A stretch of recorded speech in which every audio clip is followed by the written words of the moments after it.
আসসালামু আলাইকুম। সবার আগে বাছাই করা 10টি আন্তর্জাতিক খবর জানিয়ে দেব। প্রথমেই থাকছে শিরোনাম। তবে তার আগে অনুরোধ থাকবে ভিডিওটিতে একটি লাইক দিবেন।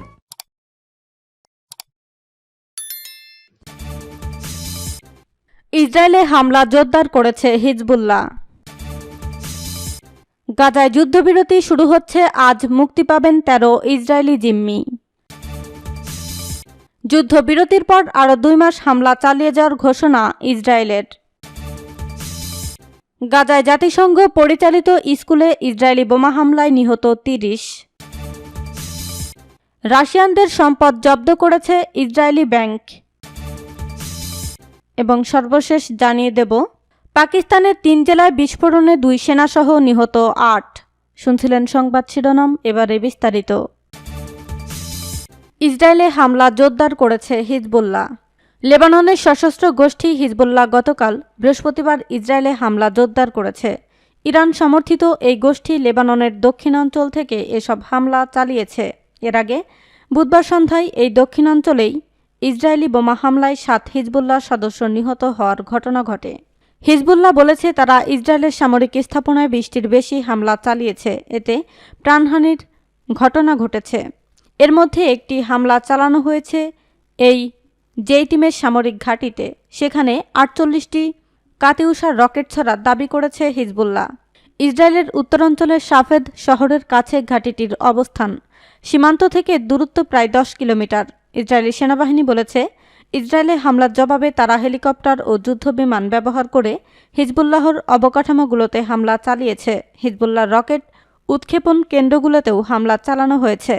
লেবাননের রাষ্ট্রীয় বার্তা সংস্থা ন্যাশনাল নিউজ এজেন্সির প্রতিবেদনে বলা হয়েছে, লেবাননের দক্ষিণাঞ্চলে বেশ কয়েকটি এলাকায় ইসরায়েলি বাহিনী গোলা হামলা চালিয়েছে। গত 7 অক্টোবর ইসরায়েল ফিলিস্তিন সংঘাত শুরুর পর থেকে লেবানন ও ইসরায়েল সীমান্তে গোলাগুলি বাড়তে দেখা গেছে। এসব সংঘর্ষের ঘটনা বড় সংঘাতের রূপ নিতে পারে বলেও আশঙ্কা করা হচ্ছে। হামাস ও হিজবুল্লাহকে সমর্থন দিয়ে থাকে ইরান। গত 7 অক্টোবর ইসরায়েলে হামাসের হামলায় প্রতি সমর্থন জানিয়েছিল দেশটি, তবে ইরানের দাবি এই ঘটনায় তারা সরাসরি জড়িত নয়। গাজায় যুদ্ধবিরতি শুরু হচ্ছে, আজ মুক্তি পাবেন 13 ইসরায়েলি জিম্মি। কাতারের মধ্যস্থতায় ফিলিস্তিনের মুক্তিকামী সংগঠন হামাস ও ইসরায়েলের মধ্যকার যুদ্ধবিরতি শুরু হচ্ছে। আজ স্থানীয় সময় সকাল 7টা থেকে যুদ্ধবিরতি শুরু হওয়ার কথা আছে। বৃহস্পতিবার দোহায় এক সংবাদ সম্মেলনে কাতারের পররাষ্ট্র মন্ত্রণালয়ের মুখপাত্র মাজেদ আল আনসারি এসব তথ্য জানান খবর আল জাজিরার। তিনি বলেন, যেসব জিম্মি একই পরিবারের তাদের একসঙ্গে রাখা হবে। জিম্মি দশা থেকে মুক্তি দিতে প্রতিদিন বেশ কিছু বেসামরিক নাগরিককে অন্তর্ভুক্ত করা হবে। 4 দিনের মধ্যে 50 জন ইসরায়েলিকে মুক্তি দেওয়া হবে। কাতারের পররাষ্ট্র মন্ত্রণালয়ের এ মুখপাত্র আরও বলেন, বুধবার থেকে যুদ্ধবিরতির বিষয়ে যেভাবে যোগাযোগ করা হচ্ছিল, বৃহস্পতিবার ভোর পর্যন্ত মিশর ও দোহায় উপস্থিত পক্ষগুলোর সঙ্গে সেভাবেই সমন্বয় করা হয়েছে। সভাগুলো খুব ভালো ও ইতিবাচক পরিবেশে হয়েছিল। তিনি আরও বলেন, অবশ্যই ফলটি ছিল চুক্তি বাস্তবায়ন পরিকল্পনার অংশ। আমরা সবসময় বলেছি এমন কিছু হওয়া দরকার যা কংক্রিট এবং জিম্মিদের মুক্তির জন্য একটি নিরাপদ পরিবেশ তৈরি করতে প্রস্তুত। মন্ত্রণালয় জানিয়েছে শুক্রবার সকাল 7টা থেকে গাজায় যুদ্ধবিরতি শুরু হবে। বিকেল 4টায় যুদ্ধবিরতির চুক্তি অনুসারে প্রথমে 13 ইসরায়েলি বন্দীকে মুক্তি দেওয়া হবে। গাজা থেকে বন্দীদের কোন পথে নিয়ে যাওয়া হবে সে সম্পর্কে জানতে চাওয়া হয় মাজেদের কাছে, কিন্তু নিরাপত্তার কারণে তিনি এ ব্যাপারে কিছু বলতে পারবেন না বলে জানান। মাজেদ আল আনসারি বলেন, এখানে আমাদের মূল লক্ষ্য জিম্মিদের নিরাপত্তা।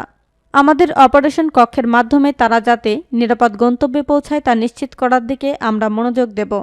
যারা ইসরায়েলি নন সেসব বন্দীকে মুক্তির বিষয়ে এক উত্তরে তিনি বলেন, জিম্মিদের অগ্রাধিকার দেওয়ার মানদণ্ডটি সম্পূর্ণরূপে মানবিক।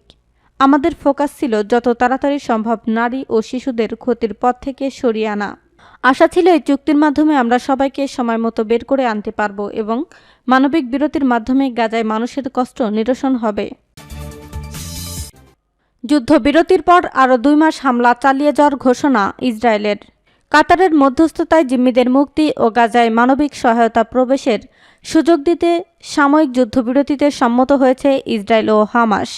তবে এর মধ্যেই ইসরায়েল ঘোষণা দিয়েছে এই সামরিক যুদ্ধবিরতি শেষে আরও অন্তত 2 মাস তীব্র লড়াই চালিয়ে যাবে ইসরায়েল।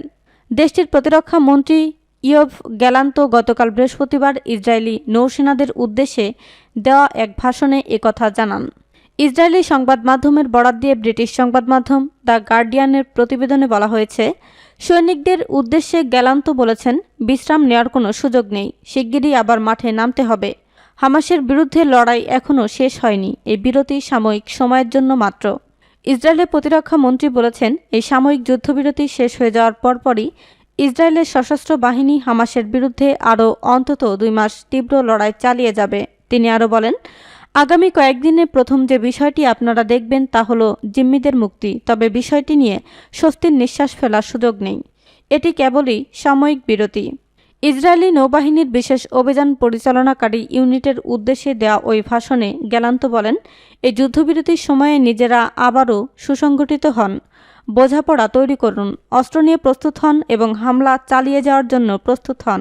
তিনি আরও বলেন, এই অভিযান চলতে থাকবে, কারণ আমাদের জয় ছিনিয়ে আনতে হবে এবং বাকি জিম্মিদের মুক্তির পরিবেশ সৃষ্টি করতে হবে, কারণ তাদের কেবল চাপ প্রয়োগের মাধ্যমেই ফিরিয়ে আনা সম্ভব।